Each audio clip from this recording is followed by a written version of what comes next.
कल हम लोगों ने time independent Schrodinger wave equation को डिस्कस किया था। उसमें हम एक दफ़ा रिव्यू कर लेते हैं कि हमने कल क्या क्या पढ़ा था। हमने कहा था कि time independent Schrodinger wave equation को इस फॉर्म में लिखा जा सकता है, जहाँ पर आपके पास एच हैमिल्टोनियन है जिसको टोटल एनर्जी कहा जाता है, और ई आपके पास आइगन वैल्यू है हैमिल्टोनियन की जिसे हम सिंपली एनर्जी का नाम देते हैं। देन ये आपके पास जो वेव फंक्शन है ये असल में हमारे पास टाइम डिपेंडेंट था, और इसको सॉल्व करने के लिए हमने इसको सेपरेशन ऑफ वेरिएबल्स के थ्रू सॉल्व किया था, जिसमें साई ऑफ एक्स अलग लिखा था और फाई ऑफ टी अलग लिखा था। और देन हमें ये भी हमने कैलकुलेट किया था कि इस फाई ऑफ टी की जो फॉर्म बनती है वो कुछ इस तरीके से आती है।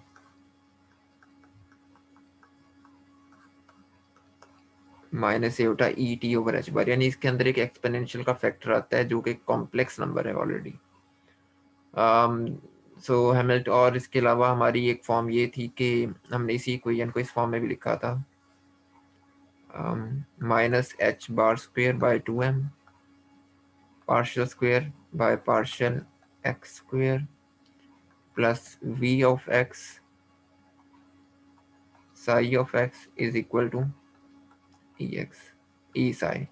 तो ये बेसिकली आपके पास सिर्फ हैमिल्टोनियन है, ये हैमिल्टोनियन ऑपरेटर है जिसमें हमने मोमेंटम और पोटेंशियल को पुट करके उसको सिंप्लीफाई किया हुआ है। अच्छा, यहाँ पर अगर ये तो हम वन डायमेंशन के अंदर काम कर रहे हैं, अगर हम थ्री डायमेंशन में काम कर रहे हो तो हम इसको ऐसे भी लिख सकते हैं, minus H bar square by 2m delta square plus V of X psi, अब ये साई आर का फंक्शन है, is equal to E psi of R. और आप लोगों को पता है कि यहाँ पर डेल्टा स्क्वेयर क्या चीज़ है, और डेल्टा स्क्वेयर को लैप्लाशियन कहते हैं, partial square over partial x square plus partial square over partial y square plus partial square over partial z square. तो ये लैप्लाशियन है। लैप्लाशियन से आप लोगों का वास्ता मैथमेटिकल मेथड्स के कोर्स में भी कई दफ़ा पढ़ा होगा, और इलेक्ट्रोमैग्नेटिक थ्योरी जब आप लोगों ने पहले लैप्लाशियन को एनकाउंटर किया है क्लासिकल मैकेनिक्स में। सॉरी, मैं भूल गया, आप लोग तो थर्ड सेमेस्टर की क्लास है। आप लोगों ने पहले इस क्वांटिटी को देखा हुआ है?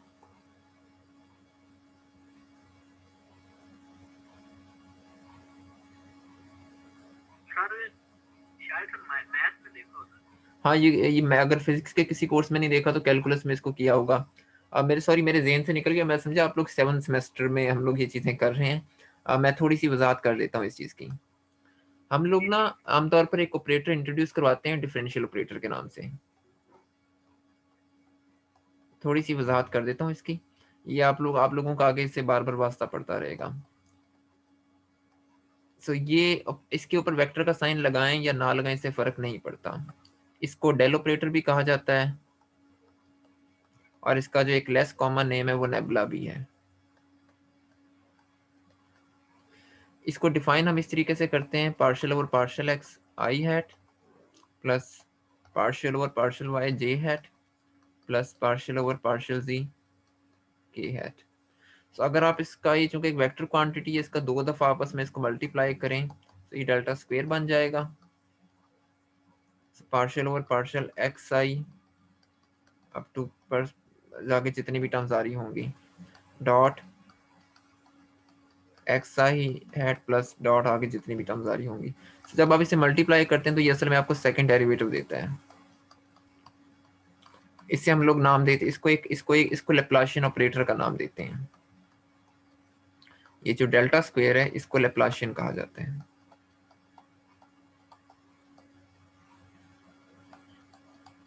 क्वांटम मैकेनिक्स है तो लैप्लाशियन ऑपरेटर कह ले, वरना इसको चाहे सिर्फ लैप्लाशियन भी कह लें उससे फर्क नहीं पड़ेगा।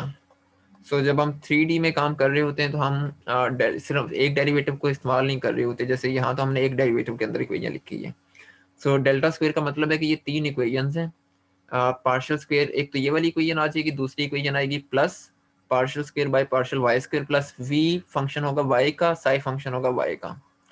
ये 3D के अंदर जब हम प्रॉब्लम्स करेंगे क्वांटम फिजिक्स में तो वहां पर इसको मजीद डिटेल से बहरहाल हम स्टडी करेंगे। सो ये इस तरीके से हम इसको लिखते हैं, 1D से 3D में इस तरीके से हम जाते हैं। तो ये फिलहाल एक आइडिया के लिए ये बात चीज़ फिलहाल काफ़ी है, बाकी इसकी मज़ीद वजाहत मैं करूँगा जब हम ये टॉपिक्स कर रहे होंगे। सो कल हमने ये बात भी की थी कि ये जो इक्वेशन है Schrodinger time independent wave equation, इसकी फॉर्म हर वक्त प्लेन वेव की नहीं आती जो हम लोगों ने डी ब्रॉगली वेव्स की पढ़ी है। ये डिपेंड करेगा कि पोटेंशियल किस फॉर्म में आता है। सो हमारा असल काम होगा, हम अभी अगले 1-2 वीक्स में मुख्तलिफ तरह के पोटेंशियल्स लेके, बहुत आसान फहम पोटेंशियल्स लेके इस इक्वेशन को सॉल्व करेंगे और इसके सोल्यूशन से इंटरप्रेट करेंगे रिजल्ट्स को। सो जिस तरह हमने यहाँ पर साई की फॉर्म तो लिख ली है कि साई की फॉर्म आपके पास ये रहती है, लेकिन साई के लिए फाई की फॉर्म तो ये हर केस में यही बनेगी, लेकिन साई की फॉर्म हर पोटेंशियल के लिए डिफरेंट होगी। तो इसलिए हम साई की कोई एक ऐसी क्लोज फॉर्म एक्सप्रेशन नहीं निकाल सकते साई का, क्योंकि वो आता है, वो हमारे पास वो आता ही नहीं है, कोई ऐसा जेनेरिक एक्सप्रेशन नहीं है। तो हर सिचुएशन के लिए आपको श्रोडिंगर इक्वेशन को ही सॉल्व करना होगा और देखना होगा कि क्या उससे रिजल्ट आते हैं। लेकिन उससे पहले आज की क्लास में हमारा मकसद ये है कि हम इस इक्वेशन की मुख्तलिफ प्रॉपर्टीज को स्टडी करें। मैं कुछ प्रॉपर्टीज आज की क्लास में डिस्कस करूंगा। वैसे तो हमें सारा कुछ एक ही क्लास में कर लेना चाहिए था, लेकिन मैं चाहता हूँ कि आप लोग इन प्रॉपर्टीज को समझें और इनसे रिलेटेड प्रॉब्लम्स करें। मैं इसलिए बहुत थोड़ा काम करवाऊंगा आप लोगों को आज।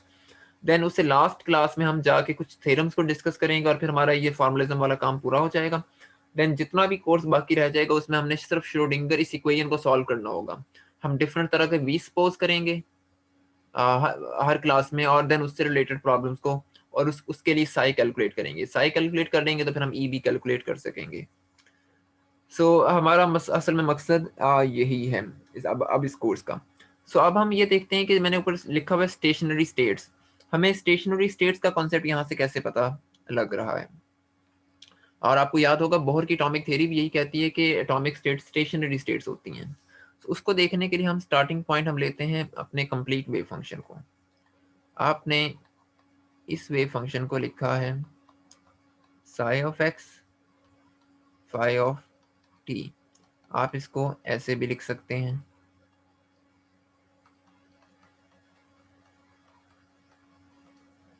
तो ये तो आपके पास आ गया कैपिटल साई। अब मेरा ख्याल है कि मुझे बार बार इसके साथ, चले मैं लिख देता हूँ। आर्गूमेंट्स लिखने की वैसे ज़रूरत नहीं है, क्योंकि हमें कैपिटल और स्मॉल साई का फ़र्क पता है, लेकिन हम लिख लेते हैं फिर भी। इसका कॉम्प्लेक्स कॉन्जुगेट लें।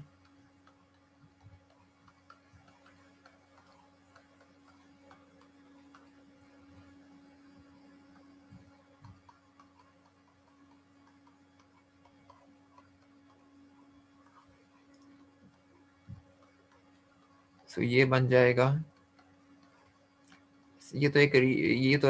आप इसको साई स्टार्स यही रख लें, और ये बन गया आपके पास plus iota E T over H bar. अब हमें पता है कि वेव फंक्शन एक कॉम्प्लेक्स नंबर होता है, ये आपको कोई भी इंफॉर्मेशन प्रोवाइड नहीं करता। अगर आप इससे कोई इंफॉर्मेशन प्रोवाइड कर लेना चाहते हैं, एक्सट्रैक्ट करना चाहते हैं, तो आपको प्रोबेबिलिटी डेंसिटी कैलकुलेट करनी होगी। तो उसके लिए आपको असल में फाइंड करना है साई स्टार साई। अच्छा, ये कर लेते हैं इसका स्क्वायर। ये हमारे पास प्रोबेबिलिटी डेंसिटी का फार्मूला है। और अच्छा, मैं बल्कि इसको ऐसे लिखता हूँ, एक मिनट में इसको इसको ज़्यादा कन्वेंशनल नोटेशन में लिखता हूँ। Psi of X T square is equal to psi star X T multiply by psi of X T. इनकी वैल्यूज यहाँ पर इंसर्ट करें। Psi star X iota E T over H bar psi of X. आप देख सकते हैं कि यहाँ पर जो एक्सपोनेंशियल के फैक्टर्स हैं ये कैंसिल हो गए। एक्सपोनेंशियल के फैक्टर्स कैंसिल होने का मतलब है कि अब आपके पास टाइम डिपेंडेंसी खत्म हो गई है इसके सोल्यूशन में से। आपको सिर्फ ये चीज़ मिलेगी। यानी आप लिख सकते हैं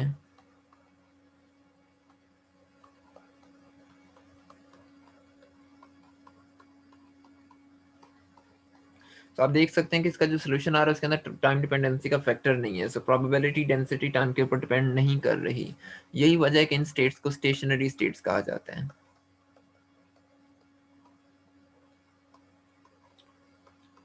और चूंकि इस साई के अंदर तो टाइम का फैक्टर आएगा ही नहीं, क्योंकि ये वाला जो साई आपने यहाँ पर लिखा है, ये साई सारे का सारा एक्स के ऊपर डिपेंड कर रहा है, एक्स और पी के ऊपर डिपेंड कर रहा है, जिसमें टाइम का फैक्टर इन्वॉल्व नहीं है। सो लिहाजा हमें इसके जो सोल्यूशन आएंगे वो स्टेशनरी सोल्यूशंस होंगे। आप उनको स्टेशनरी स्टेट्स वेव फंक्शंस भी कह सकते हैं। यहाँ तक कोई मुश्किल, कोई मसला, कोई चीज़ समझ में ना आई हो? ये यहाँ से हम एक बड़ी एक बहुत अच्छी प्रॉपर्टी भी कैलकुलेट कर सकते हैं कि ये हर उस केस में होगा जब आप किसी भी डायनामिकल वेरिएबल का वेव फंक्शन कैलकुलेट कर रहे होंगे। डायनामिकल वेरिएबल क्या होता है? वो वेव फंक्शन जो मोमेंटम के ऊपर डिपेंड कर रहा हो, जो टाइम के लिहाज से इवॉल्व कर सके। आपने इसकी एक्सपेक्टेशन वैल्यू कैलकुलेट करनी है। आपको करना सिर्फ ये होगा कि इसको साई स्टार और साई के दरमियान सैंडविच करना होगा। तो लिहाजा ये फंक्शन टाइम के अंदर कांस्टेंट है, आप डेरिवेटिव एक्स के लिहाज से ले रहे हैं। ये तो टाइम में कांस्टेंट आ रहा है।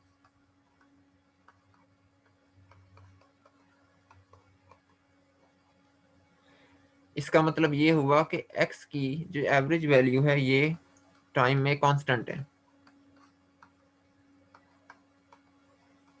लेकिन p को आप लोग लिखते हैं m dx बाई dt। अगर मैं p की एवरेज लेना चाह रहा हूं तो मैं इसको इसी तरीके से लिख सकता हूं dx ओवर dt। अगर x की एवरेज वैल्यू टाइम में कांस्टेंट है तो इसका मतलब है कि इसका डेरिवेटिव जीरो आ रहा होगा, यानी कि ऐसे वेरिएबल्स के लिए मोमेंटम की एवरेज वैल्यू जीरो आती है और x की एवरेज वैल्यू टाइम में कांस्टेंट होती है, तब्दील नहीं होती। तो इसीलिए आप बहुत सारे केसेस के अंदर आप देखेंगे कि मोमेंटम की एवरेज वैल्यू जीरो आ रही होगी। पी स्क्वायर जीरो नहीं होगा लेकिन पी जीरो होगा। उसकी वजह यही है कि कॉरेस्पॉन्डिंग एक्स जीरो होता है। तो अगर आप एक दफ़ा एक्स कैलकुलेट कर लें तो आपको पी कैलकुलेट करने के लिए सारा काम करने की ज़रूरत नहीं है कि आप ये चीज़ करें।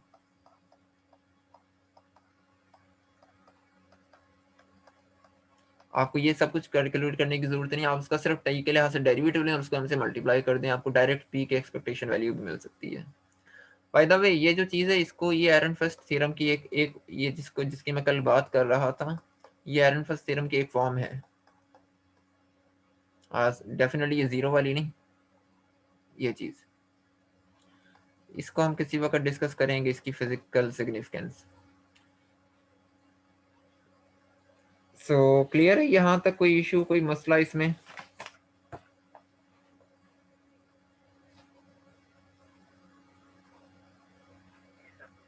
अच्छा, अब आपको याद होगा बोहर की एटॉमिक थ्योरी ने हमें एक और चीज़ बताई थी कि हर स्टेट की एनर्जी डेफिनेट होती है।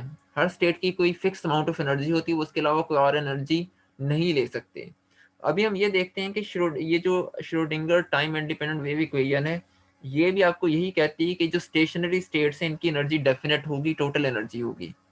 लेकिन अब सवाल ये है कि इसको क्वांटम मैकेनिक्स में कैसे कैलकुलेट करना है, ये एक अहम चीज़ है। हम असल में शो करने लगे हैं कि states of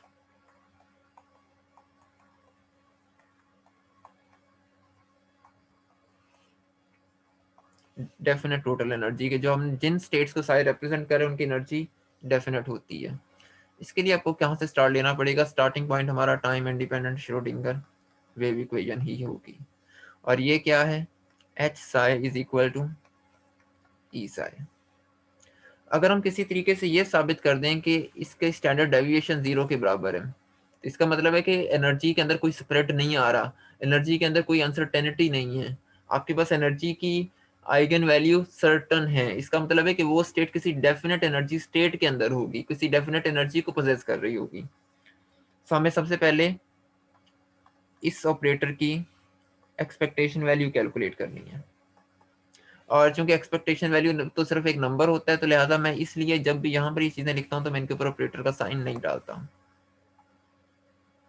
Sai star H Sai D x. अब आप इस चीज के ऊपर गौर करें। अब ये कैलकुलेशन थोड़ी सी जरा ध्यान से देखने वाली है। जब ये एच इस साई के ऊपर ऑपरेट करेगा तो आपको यहाँ पर क्या मिलेगा, ई साई, और ये psi star as it is. E तो एक नंबर है, ई को आप बाहर निकाल सकते हैं, ये चीज आ गई। अब ये जो बाकी चीज बच गई, डेफिनेटली यहाँ पर मुराद यही कि ये इंटीग्रेशन माइनस इन्फिनिटी से प्लस इन्फिनिटी तक हो रही है, यानी कि पूरी बाउंड्रीज के ऊपर, मुकम्मल मुकम्मल सरफेस पे। सो इसको आप लिख सकते हैं Sai of x D x. अच्छा, अगर हम ये कहते हैं कि ये वेव फंक्शन स्क्वायर इंटेग्रेबल है, तो ये जो नंबर होगा ये लेस देन इन्फिनिटी होगा। अगर तो हम मुकम्मल इसके अगर इसके साथ कोई नॉर्मलाइजेशन कंडीशन भी है, फिर तो हम ये कह सकते हैं कि ये नंबर आपके पास एग्जैक्टली 1 दे रहा होगा, अगर ये वेव फंक्शन नॉर्मलाइज्ड है। तो लिहाजा आपके पास एच की एक्सपेक्टेशन वैल्यू आ गई ई के बराबर। क्लियर? कोई मुश्किल इसमें, कोई क्वेश्चन?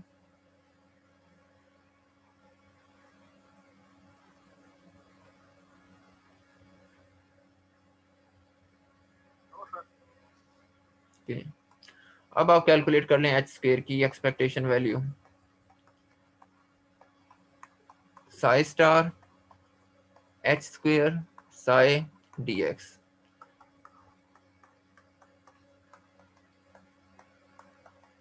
सारी बात स्क्वायर है तो आप इसको डॉट की फॉर्म में लिख सकते हैं। जो ऑपरेटर्स होते हैं ये डॉट प्रोडक्ट को सेटिस्फाई करते हैं। ये किसी वेक्टर स्पेसेस का हिस्सा होते हैं। आपने शायद अगर आप लोगों की यूनिवर्सिटी में अलजबरा का कोर्स ऑफर होता है, लीनियर अलजबरा का, तो शायद आप लोगों ने इस चीज़ को पढ़ा हो कि ये जो ऑपरेटर्स होते हैं, ये जो फंक्शंस होते हैं, ये बेसिकली किसी ना किसी वेक्टर स्पेस के अंदर लाई करते हैं। और जो डॉट प्रोडक्ट होता है, जिसको हम इनर प्रोडक्ट कहते हैं, वो वेक्टर स्पेसेस की प्रॉपर्टीज होती हैं। मैं इनके लिए कोई लीनियर अलजबरा का कोई लिंक शेयर कर दूंगा आप लोगों के साथ। लीनियर अलजबरा पे कुछ लोगों ने बहुत अच्छे अच्छे लेक्चर्स अपलोड किए हुए हैं। तो बहरहाल आप इस सेट स्क्वायर को इस फॉर्म में लिख सकते हैं। अब इसको अप्लाई करें, इस डॉट को यहीं पर रहने दें और इसको यहाँ पर अप्लाई करें। सो श्रोडिंगर इक्वेशन के मुताबिक ये दोबारा से आपको देगा ई साई। अब चूंकि ये एक स्केलर नंबर है और ये एक वेक्टर नंबर है, तो आपको यहाँ पर दरमियान में डॉट लगाने की ज़रूरत नहीं है, क्योंकि हम यहाँ पर मल्टीप्लिकेशन नहीं कर रहे। वैसे हम यहाँ पर भी ना डॉट लगाएं तो उससे कोई फर्क नहीं पड़ेगा, उससे कोई फर्क नहीं पड़ेगा। ई कांस्टेंट है, ई को ले जाएं बाहर। Sai star H Sai D x.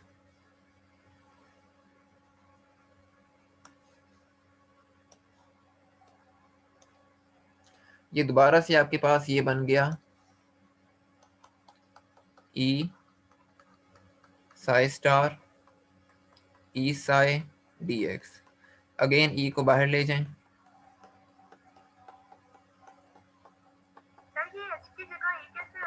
Schrodinger equation, जब आप इस ऑपरेटर के ऊपर जब आप इस वेव फंक्शन पे इस हैमिल्टोनियन ऑपरेटर को ऑपरेट करवाते हैं तो इसकी आइगन वैल्यू एनर्जी आती है।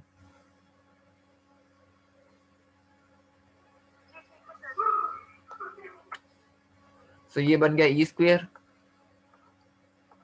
Again psi of x square d x. वही आर्गुमेंट जो हमने पहले दिया था। इसकी प्रोबेबिलिटी, अगर तो ये नॉर्मलाइज्ड वेव फंक्शन है तो इसकी प्रोबेबिलिटी 1 होनी चाहिए। अगर ये स्क्वायर इंटेग्रेबल है तो ये इनफाइनाइट इन्फिनिटी से कम होगा। सो हम इसका नॉर्मलाइज कंसीडर करके 1 ले लेते हैं, तो ये आपके पास आ गया ई स्क्वायर इंटू 1। सो यानी आपके पास एच स्क्वायर की वैल्यू आ गई ई स्क्वायर के बराबर।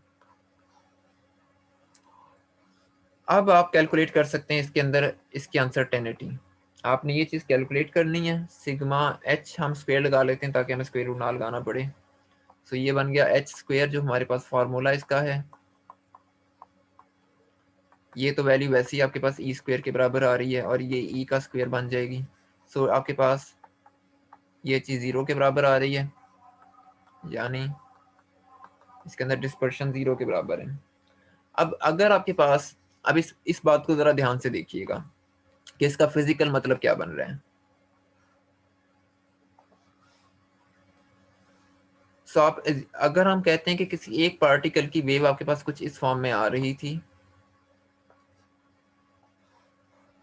कुछ इस फॉर्म में वेव आ रही थी। और जब आपने उसकी एनर्जी मेजर की और ये किसी स्टेट के अंदर है, सो ये उसकी एक स्टेट है पूरी, ये उसकी ये उसका वेव फंक्शन है, यहाँ पर एक्स है और यहाँ पर साई ऑफ एक्स है, ये उसका वेव फंक्शन है। जाहिर बात है वेव फंक्शन किसी वेव की रिप्रेजेंट कर रहे होते हैं तो स्प्रेड होता है पूरी पूरी बाउंड्री के ऊपर। सो अगर आप उसको ड्रॉ करें तो आपको कुछ इस तरह की शेप्स मिलेगी। बहरहाल आप उसकी आपने उसकी एनर्जी कैलकुलेट की तो एनर्जी का ये वेव फंक्शन के अंदर तो स्प्रेड आ रहा है। हम देख सकते हैं कि यहाँ पर अगर उसकी कोई एवरेज वैल्यू है वेव फंक्शन की, सो ये उसके गिर तो स्प्रेड आ रहा है, ये उसकी अनसर्टेनिटी है जिसको हम 2 सिग्मा का नाम दे सकते हैं। सो प्लस सिग्मा इधर माइनस सिग्मा इधर, वो टोटल ऑन 2 सिग्मा आपको देगा। ये उसकी विड्थ है, जिसको हमने जब हम फोरियर ट्रांसफॉर्म के सवाल कर रहे थे, फोरियर रिप्रेजेंटेशन के, तो वहां पर हमने कहा था कि ये चीज उसकी विड्थ होती है आपके फंक्शन की। सो बहरहाल जब आप ये कह रहे हैं कि एनर्जी के लिए सिग्मा 0 आ रहा है, तो ये लेट्स सपोज कि यहाँ पर पार्टिकल को फाइंड करने की प्रोबेबिलिटी सबसे ज्यादा है इस पॉइंट पर। इसको हम किसी और कलर से करते हैं, लेकिन इसका मतलब है कि यहाँ पर पार्टिकल में जो स्प्रेड है वो आपके पास 0 के बराबर है। इसका मतलब है कि पार्टिकल की सारी एनर्जी यहीं पर कंसंट्रेटेड है। इसका मतलब है कि एनर्जी स्प्रेड नहीं है। एनर्जी की वैल्यू अगर स्प्रेड नहीं है तो इसका मतलब है कि एनर्जी की वैल्यू के अंदर किसी किस्म की अनसर्टेनिटी नहीं आ रही। सो लिहाजा आप कह सकते हैं कि इस वेव फंक्शन के अंदर जितने भी मेंबर्स होंगे, इस स्टेट के अंदर जितने भी इलेक्ट्रॉन्स होंगे, वो सारे के सारे सेम एनर्जी को ही शेयर करेंगे। सो अगर आपके पास आखिरी शेल में 4 इलेक्ट्रॉन्स मौजूद हैं तो उन सबकी एनर्जी सेम होनी चाहिए। मैं इलेक्ट्रॉन्स की बात सिर्फ एक मिसाल के तौर पर कर रहा हूँ। तो एक स्टेट के अंदर जितने भी सैंपल सेट हैं उनकी एनर्जी सेम होनी चाहिए। मसलन आप डाइस को रोल करते हैं, उसमें 6 पॉसिबिलिटीज हैं, 1 2 3 4 5 6 में से कुछ भी आ सकता है। हर एक के आने की प्रोबेबिलिटी सेम है, 1/6 1/6 1/6। सो चूंकि वो स्टेशनरी स्टेट्स हैं, वो टाइम के लिहाज से इवॉल्व नहीं करती हैं। आप उनको आज रोल करें आज भी इतनी प्रोबेबिलिटी आएगी, आप उनको 1 साल के बाद करें तब भी इतनी आएगी। सो इस सूरत में हमने साबित किया कि इनकी प्रोबेबिलिटी कांस्टेंट है, इनकी इनके अंदर इनका स्प्रेड 0 है टाइम में। से लिहाजा इनकी एनर्जी की से लिहाजा इनकी एनर्जी की आइगन वैल्यू सेम रहेगी, एनर्जी चेंज नहीं होगी। सो लिहाजा डाइस को रोल करें, 1i 2i 3i, उन सबकी एनर्जी सेम है, वो डिफरेंट एनर्जी शेयर नहीं करते। सो हम कह सकते हैं कि जो स्टेशनरी स्टेट्स होती हैं उनकी एनर्जी डेफिनेट होती है, उनकी एनर्जी चेंज नहीं होती। क्लियर?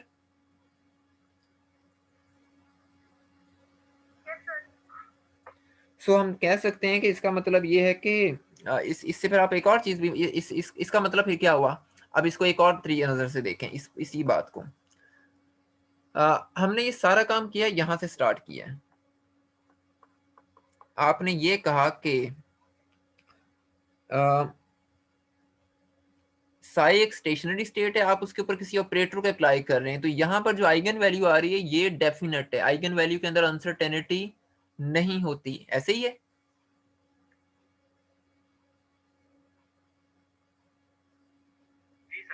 सो अब आप एक जनरल फॉर्म लें कि आपके पास एक जनरल ऑपरेटर साई है, आप इसे किसी स्टेशनरी स्टेट पर अप्लाई करते हैं, आपको कोई आइगन वैल्यू स्मॉल ए मिलती है।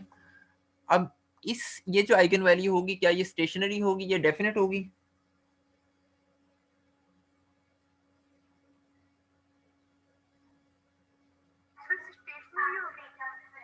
जी, अगर ये स्टेट स्टेशनरी है और आप इसके ऊपर किसी ऑपरेटर को अप्लाई कर रहे हैं, तो ये जो आंसर आएगा ए का, ये इसके अंदर कोई अनसर्टेनिटी होगी या नहीं होगी?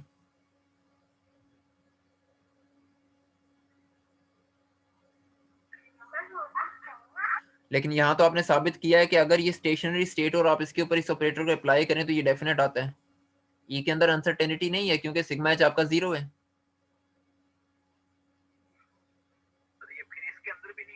इसके अंदर भी नहीं होगी, एग्जैक्टली इसके अंदर नहीं होनी चाहिए। सो ये बकायदा ये एक बहुत बड़ी ये कॉन्सेप्ट है क्वांटम मैकेनिक्स के अंदर, कि अगर आपकी कुछ स्टेट स्टेशनरी है और ये ऑपरेटर स्टेशनरी स्टेट के ऊपर अप्लाई हो रहा है, यानी ये साए एक आइगन फंक्शन है इस ऑपरेटर ए का, तो यहाँ पर जो आइगन वैल्यूज आपको मिलेंगी वो डेफिनेट होंगी, उनके अंदर किसी किस्म की अनसर्टेनिटी नहीं आएगी।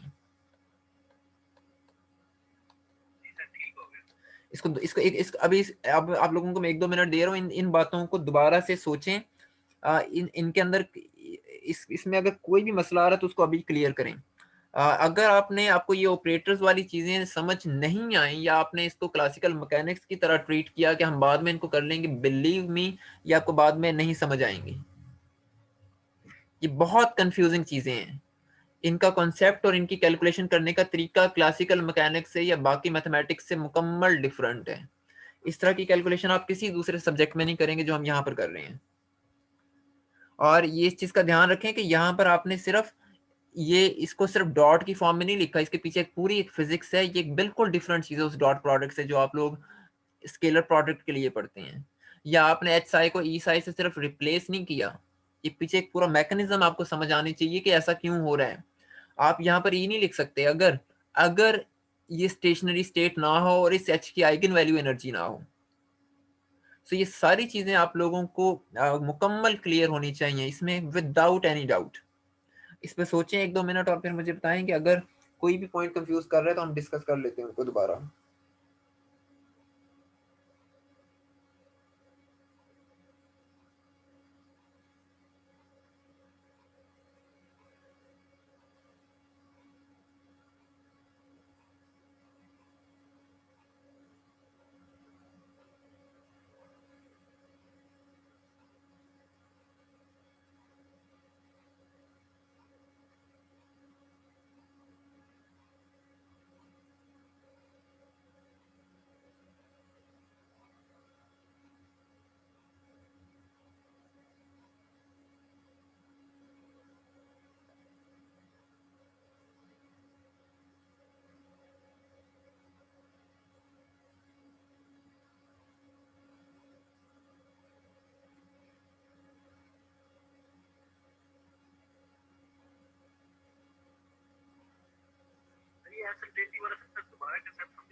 जी कौन सा? देखें अब यहाँ आपने अगर किसी चीज का वेव फंक्शन, आप इसको इसको इसको समझें दोबारा से। आपका जो वेव फंक्शन है वो आपको कोई एक पॉसिबिलिटी तो नहीं ना देता। हमने बार बार इस चीज को जिक्र किया है, इसके अंदर एक एक एक रियाम है पॉसिबिलिटीज का, मल्टीट्यूड है पॉसिबिलिटीज का। ऐसे ही है। सो आप इसका मतलब है इस वेव फंक्शन के अंदर एक्स की हर वैल्यू के लिए ये साई आपको कोई नई वैल्यू दे रहा होगा। सो उसका उसका ग्राफ कुछ इस तरीके से बनेगा। हमने एक आसानी के लिए ये वेव बना ली है, ठीक है। ये वेव किसी जी अब ये एक इलेक्ट्रॉन की वेव है, ये एक इलेक्ट्रॉन का वेव फंक्शन है। फर्ज करते हैं कि हाइड्रोजन एटम के गिर्द एक इलेक्ट्रॉन घूम रहा है, ये उस इलेक्ट्रॉन का वेव फंक्शन है उस ऑर्बिट में। अच्छा आपने अभी साबित किया है कि उस इलेक्ट्रॉन क्वांटम मैकेनिक्स के मुताबिक उस इलेक्ट्रॉन को फाइंड करने की जो प्रोबेबिलिटी है वो कांस्टेंट है। सो वो स्टेट क्या होगी? स्टेशनरी। अगर वो बोहर की थ्योरी के मुताबिक, क्योंकि ये टाइम के लिहाज से चेंज नहीं ना हो रही। अगर कोई चीज टाइम में कांस्टेंट रहे तो इसका मतलब है वो स्टेशनरी होती है।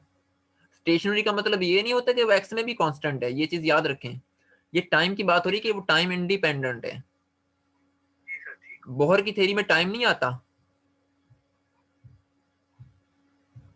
अच्छा अगर वो चीज स्टेशनरी है ऑर्बिट के अंदर, सो इसका मतलब है कि उसकी एनर्जी कांस्टेंट आनी चाहिए। बोहर की थ्योरी के मुताबिक स्टेशनरी ऑर्बिट्स की एनर्जी स्टेशनरी होती है, डेफिनेट होती है। वो सिर्फ एन के ऊपर डिपेंड करती है, लेकिन अगर एन कांस्टेंट है तो ये कांस्टेंट रहता है बोहर की थ्योरी के मुताबिक, यही है। सो आपके पास अगर तो आपकी ये वेव फंक्शन आपका इस प्रोबेबिलिटी डेंसिटी को सेटिस्फाई कर रहा है, कहता है कि स्टेशनरी स्टेट्स आती हैं तो फिर इसकी एनर्जी क्या होनी चाहिए? डेफिनेट। अब वो डेफिनेट किस तरीके से होगी? अब क्वांटम मैकेनिक्स में आपको उसके लिए हाइजेनबर्ग के आइडियाज के मुताबिक अनसर्टेनिटी कैलकुलेट करनी होती है। अगर उसमें अनसर्टेनिटी आ रही है तो क्या वो एनर्जी डेफिनेट हो सकती है?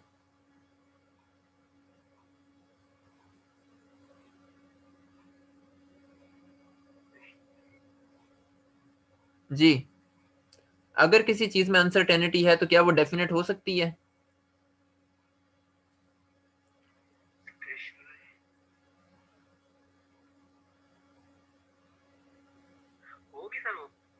पूछ रहा हूँ आपसे, मुझे नहीं पता।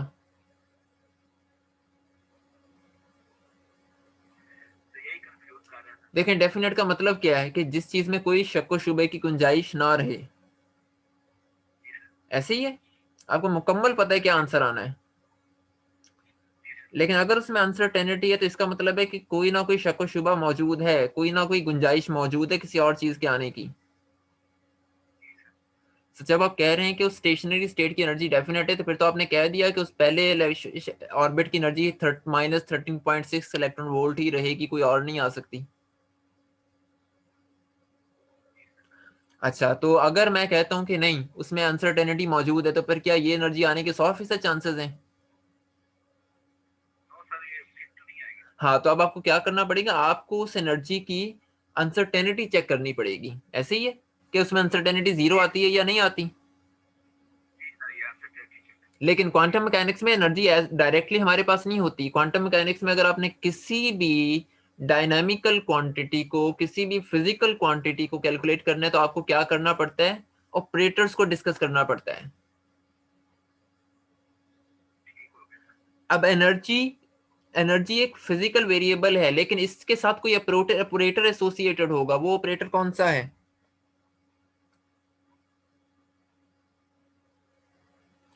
एनर्जी कहाँ से मिलती है हमें क्वांटम मैकेनिक्स में? एनर्जी हासिल करने के लिए किसी ना किसी ऑपरेटर को अप्लाई करना पड़ता है। वो ऑपरेटर कौन सा है?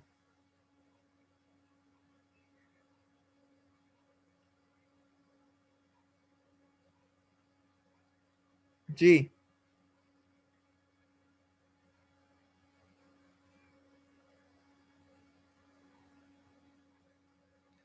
जी शफकत, वो कौन सा ऑपरेटर है जो एनर्जी देता है?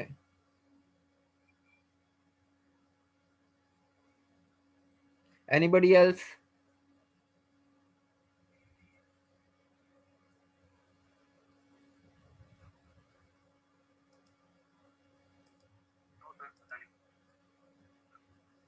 अली?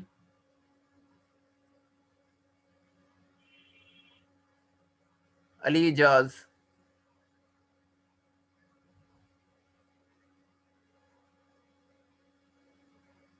आमना सलीम?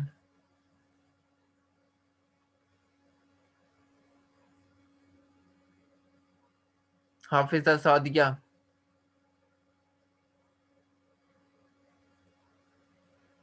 किसी को भी नहीं पता? आप लोगों ने पिछला लेक्चर नहीं सुना गौर से? आप लोगों ने उसको जाके ग्रिफिथ से नहीं पढ़ा? आपने उसको जाके अपनी बाकी किताबों से नहीं पढ़ा टॉपिक को? इसका मतलब है अगर आप लोग इस चीज के ऊपर कंफ्यूज हो रहे हैं, तो आप लोग आगे क्या करेंगे? हमने पिछले 2 लेक्चर से इसी बात को तो डिस्कस करते आ रहे हैं। हमने पिछले मुसलसल 2 लेक्चर इसी चीज को डिस्कस करने में लगाए हैं।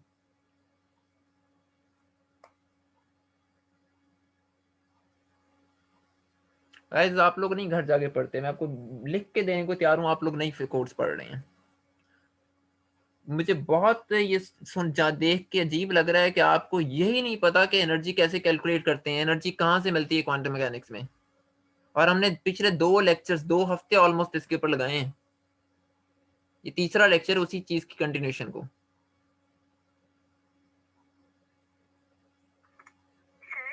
जी।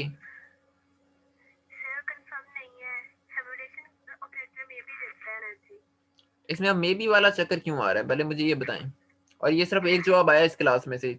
जो 14 लोग मौजूद थे, जिनमें से 2 मेरे सवाल पूछने के बाद छोड़ के गए हैं। एक नईम और एक और लड़का है। उन 11 लोगों में से भी सिर्फ एक ने कहा कि मे बी। क्यों? हाँ, वही होता है, डेफिनेटली वही होता है। हमने पिछले 2-3 लेक्चर से यही डिस्कस करते आ रहे हैं कि आपको किसी भी चीज की एनर्जी कैलकुलेट करने के लिए, क्वांटम किसी भी डायनामिकल वेरिएबल को कैलकुलेट करने के लिए क्वांटम मैकेनिक्स में किसी ऑपरेटर को एसोसिएट करना पड़ता है। वो ऑपरेटर जो आपको एनर्जी देता है, वो ऑपरेटर आपके पास हैमिल्टोनियन ऑपरेटर है। क्यों? क्योंकि क्लासिकल मैकेनिक्स में हैमिल्टोनियन का मतलब होता है काइनेटिक प्लस पोटेंशियल, जिसको टोटल एनर्जी कहते हैं। उसका जो एसोसिएटेड ऑपरेटर होगा वो हैमिल्टोनियन ऑपरेटर होगा। पिछले लेक्चर में मैं यही बात बताता आ रहा हूँ आप लोगों को। क्वांटम मैकेनिक्स में एक चीज ध्यान में रख लें, क्वांटम मैकेनिक्स में मे बी वाला चक्कर नहीं है। आपने एक स्टेप गलत कर दिया तो आप आगे नहीं कर सकेंगे प्रॉब्लम्स। आप लोग नहीं घर जाके पढ़ रहे हैं, आप लोग घर जाके नहीं पढ़ते इन चीजों को, टाइम नहीं लगाते जितना इस कोर्स को देना चाहिए। And you will be in big trouble, you will really be in big trouble.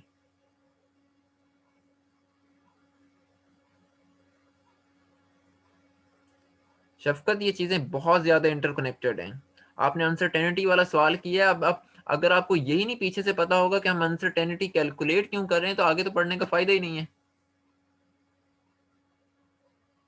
ये तो अगर मैं ना आपसे पूछता कि आपको ये पता है या नहीं पता कि एनर्जी कहाँ से निकालते हैं, और मैं डायरेक्ट उसका आंसर दे देता, तो देन मुझे तो पता ही नहीं लगना था कि आपको आपने पिछले लेक्चर्स रिवाइज ही नहीं किए हुए। क्यों नहीं पढ़ा? ये मैंने पढ़ना है जाके घर में। ये चीज कोर्स में नहीं चलेगी, ये चीज इस कोर्स में ऐसे नहीं चलती चीजें। आप लोग एक प्रोफेशनल डिग्री कर रहे हैं।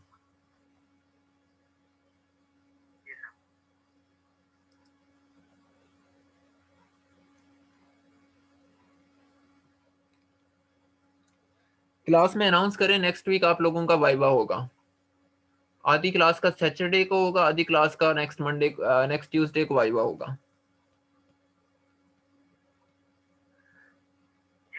और इन्हीं 4 लेक्चर्स में से होगा जो मैंने अभी तक लेक्चर्स, अब ये जो मैंने कौन से लेक्चर्स हैं, लेक्चर नंबर जहां से हमने श्रोडिंगर वेव इक्वेशन को डिस्कस करना स्टार्ट किया है, अनाउंस इन द क्लास, उसमें सबकी अटेंडेंस मैंडेटरी है।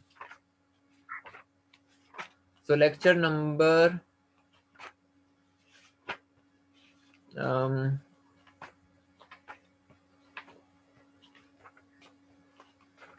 11 से ऑनवर्ड्स, लेक्चर नंबर 11 से ऑनवर्ड्स आप लोगों का वाइवा होगा।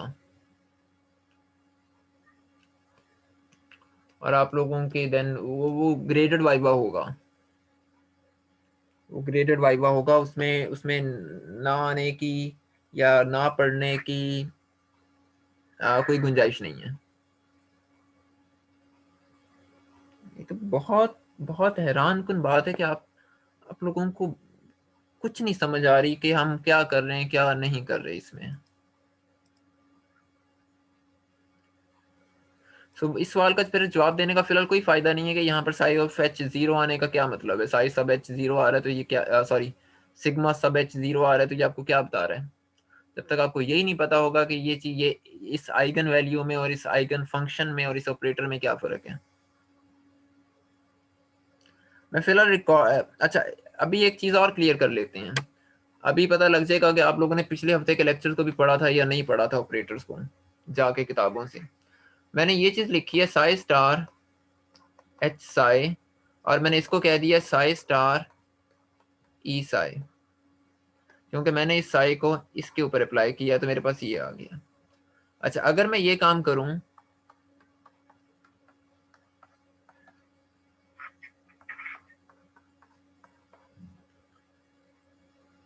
कि मैं अब इस एच को इसके ऊपर अप्लाई करता हूं, ये चीज किसके बराबर आएगी?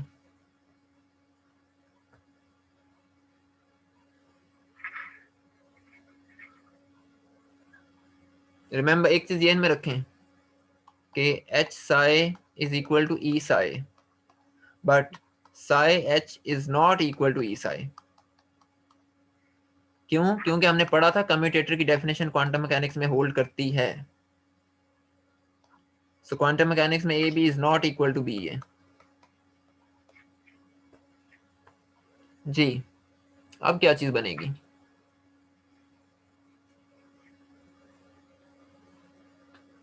चलिए, कल का लेक्चर तो आपने नहीं पढ़ा, पिछले हफ्ते के लेक्चर्स में से देख लेते हैं कि आपने क्या पढ़ा है। शफकत, आपने ही बताना है इसका जवाब।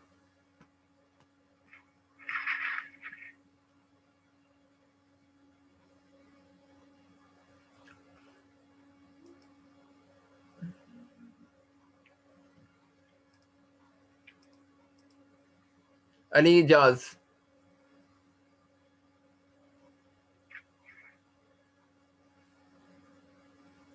Ali turn your mic on.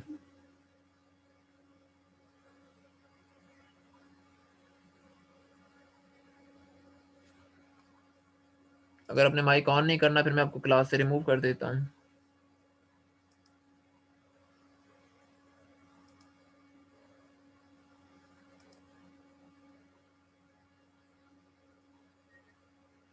नहीं है किसी के पास जवाब कोई?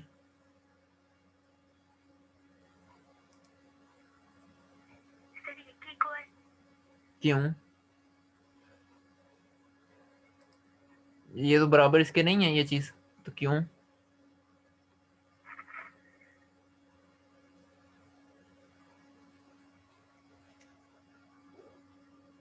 अच्छा चले, मैं आपको कह देता हूँ आप ठीक कह रही हैं, लेकिन क्यों? क्यों? आप ठीक कह रही हैं।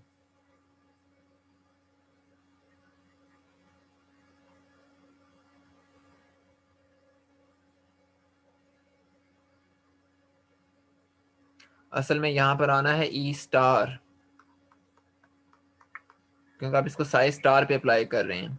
लेकिन ये सिर्फ स्टार की वजह से यहाँ पर स्टार नहीं आ रहा, इस पे सोचें ज़रा।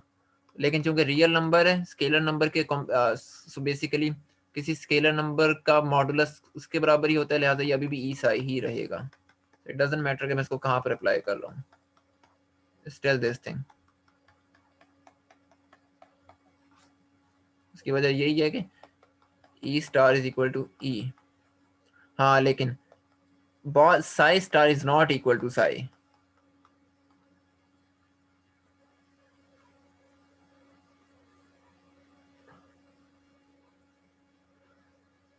बहरहाल मैं रिकॉर्डिंग फिलहाल पॉज करने लगा हूँ।